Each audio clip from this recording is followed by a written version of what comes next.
Have you ever wondered why some ads grab your attention while others fade away? In Cashvertising, ad expert Drew Whitman reveals that most advertisers fail because they ignore the core human needs, for example, survival, social connection, and security. By addressing these needs with Whitman's proven techniques, you can create ads that truly stand out and drive sales. In this summary, we look at Whitman's 8 core needs that every successful ad must cater to and the 13 actionable techniques he recommends to ensure your ads are effective. First, let's talk about how to tailor your ads to address the 8 core human needs. Before creating any ad, you need to know the golden rule of advertising. Your ads must address 8 basic human needs, which Whitman calls the Life Force 8. These needs drive all human behavior, and they're hardwired in us. When your ads tap into these needs, people will naturally pay attention. The needs are 1. Staying alive and healthy. 2. Enjoying food and drink. 3. Avoiding fear. 4. Finding a partner. 5. Staying safe. 6. Achieving status. 7. Caring for loved ones. And 8. Feeling accepted. By focusing on these needs, your ads will speak directly to what matters most to people, making them easier to understand and harder to ignore. In short, if your ad meets these needs, the reasons to buy become clear and compelling. Let's now move on to the 13 most effective advertising techniques. Whitman explains that effective ads meet the 8 core human needs. Here, he offers 13 techniques to improve your ad success. Not every technique applies to every product. Choose based on what and who you're selling to. Although Whitman focuses on print ads, these ideas work for online ads too. 1. Use fear to motivate. One powerful technique is to address a fear that your product can remove. People strongly want to avoid threats, so if your product helps with this, they'll likely buy it. Common fears include fear of loss, harm, or damage to self-esteem. To use fear in advertising, ensure the fear is genuine, relatable, and understandable. Provide a clear solution to this fear through your product. Show that your solution is effective. Make it easy for the audience to act on the solution. For instance, an ad for child car seats could mention the risk of injury, a real fear for parents, and promote a safe car seat that's easy to purchase and install. 2. Align your product with your customer's current or aspirational image. This technique involves aligning your product with the way customers already see themselves or the way they aspire to be. People have strong self-images, seeing themselves as, for example, sophisticated, attractive, or tough. According to Whitman, when you link your product to these images, customers feel it reinforces their identity, making them more likely to buy. For example, if your target audience sees itself as cool and non-materialistic, you could market your leather wallets as simple and unflashy. The best image-focused ads emphasize traits people commonly want, like intelligence, beauty, wealth, or sex appeal. These traits often match how people see themselves or want to be seen, making them powerful motivators in advertising. 3. Convince your audience. Your product makes them a part of a group. Whitman suggests using group belonging as a sales strategy. Humans have a natural urge to join groups for a sense of belonging and identity. When your ad shows that your product includes people in a desired group, they'll feel motivated to buy. These groups can vary by age, education, location, politics, etc. Once you decide on the type of group to feature, customize your ad for that group. For example, if your customers want to feel part of a well-educated community, emphasize that taking your courses makes people smarter and more cultured. Remember, while belonging to a group is natural, it can lead to groupthink, where people adopt group norms without independent thought. This can affect buying choices. For example, someone might buy a new Apple product just to stay part of the Apple community. Though using this in advertising can be powerful, pressuring consumers to buy for conformity's sake may raise ethical concerns. 4. Use outside sources to verify your credibility. According to Whitman, using outside sources like customer reviews, celebrity endorsements, or expert recommendations can strengthen your ad. This approach works because people prefer quick, credible cues, like testimonials and official-looking logos, over researching a product deeply themselves. Interestingly, consumers don't always need to recognize the person or organization endorsing the product. Just seeing a respected source backing the product can be enough to drive sales. Similarly, even an image of a doctor in an ad can boost credibility, regardless of an actual endorsement. While having testimonials from unknown organizations may not be ethically concerning, using a doctor's image or advertising certain products, like medications, can be questionable. Since 2011, spending on medicine ads has increased, often promoting expensive, specialized treatments. This trend could lead consumers to request costly treatments they don't need. Some argue that essential services, like medical or legal assistance, shouldn't rely on ads with endorsements, as their credibility should stand outside typical marketing. To gather customer testimonials, offer them incentives like ad copies featuring them. 5. Use cognitive shortcuts to encourage buying. Whitman explains that people often use cognitive shortcuts when deciding to buy. Here are some ways to use them in your ads. We buy from brands or people we like. Featuring popular celebrities or using friendly ad copy can make a brand more appealing. However, today's cancel culture can make celebrity endorsements risky, as public figures can be criticized or canceled quickly on social media. We buy from brands associated with attractive people. Attractive models make brands seem more trustworthy, so use them in ads. Traditionally, ads featured only specific looks, but now there's a push to include diverse appearances. We buy from companies that give us something first. Offering a free sample or trial can make customers feel compelled to reciprocate by buying. This reciprocity principle likely evolved to help our ancestors work together and survive. We buy when there's limited availability.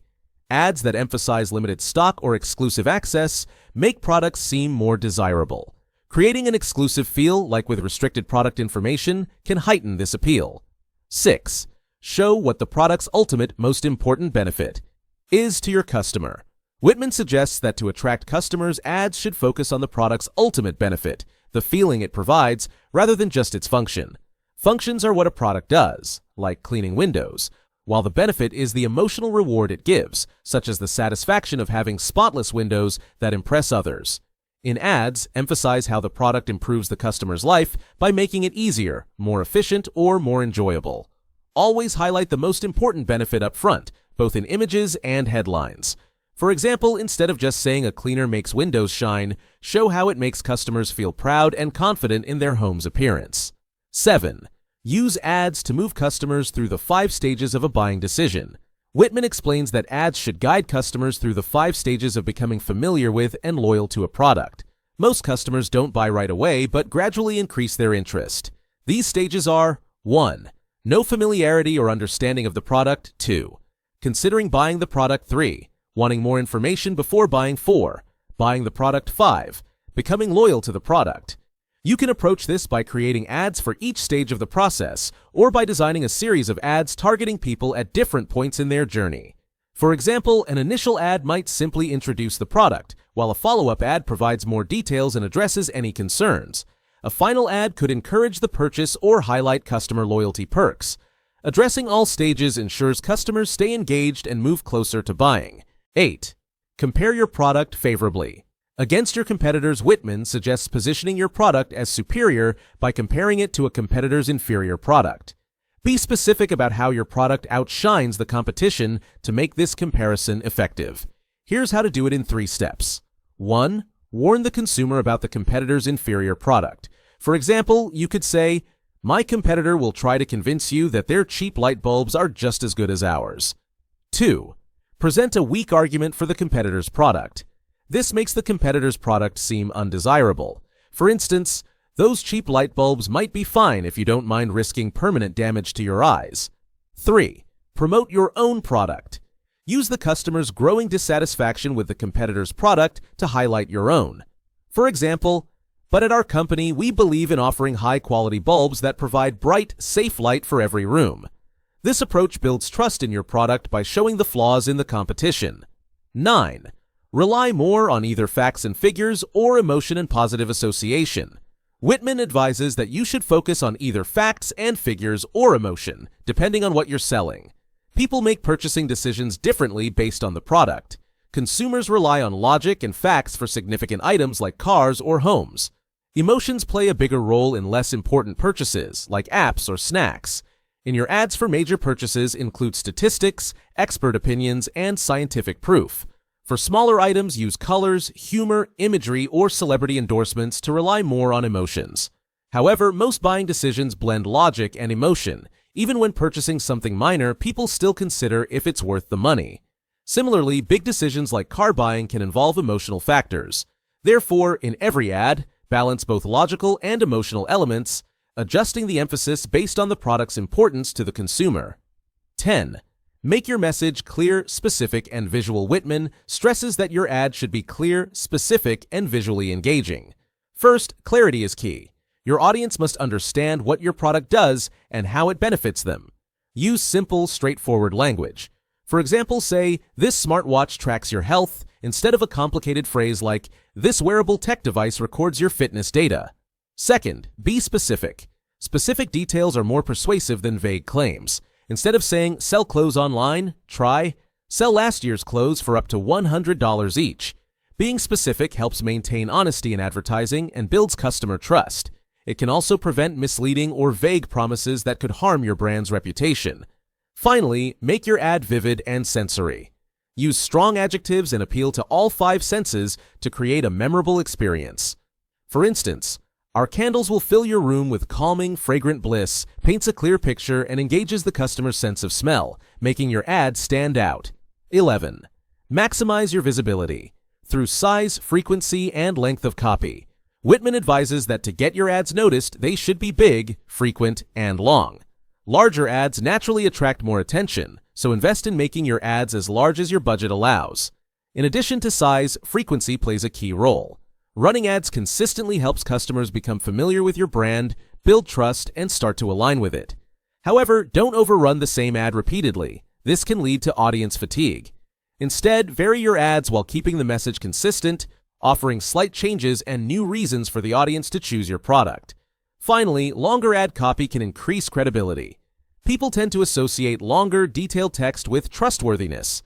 Including facts, statistics, and testimonials makes your ad seem more reliable and convincing, as consumers often believe that more information suggests a higher quality product. 12th, pose questions in your copy to get readers. Thinking. Whitman suggests using questions, especially rhetorical ones, to get readers to think more about your product. While rhetorical questions may not always directly lead to a sale, they encourage people to pause and reflect, which can help keep your product top of mind. For example, asking, "Wouldn't life be better with a bag of Mandy's BBQ chips?" makes the reader think about the product and, ideally, remember it later when deciding to purchase. This technique works by sparking a brief mental connection with the brand. Literal questions can also be effective. For instance, asking, "Do you know what people's favorite chip flavor is?" can make readers curious, prompting them to read more of the ad. This keeps the reader engaged and guides them toward learning more about the product, increasing the chance of a sale. 13. Use visuals to your advantage.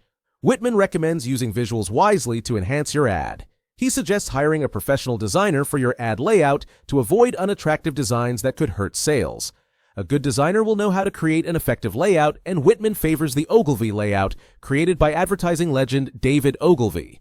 This layout typically has a large photo in the top 2/3 of the ad, a headline beneath it, and a copy that begins with a large first letter, a drop cap. The photo should feature people, as humans are naturally drawn to images of other people. Using this layout and professional design will make your ad look more polished and appealing to potential customers. What's the most memorable ad you've ever seen, and why did it stand out? Let me know in the comments. If you enjoy learning through book summaries like this, subscribe, and watch this one.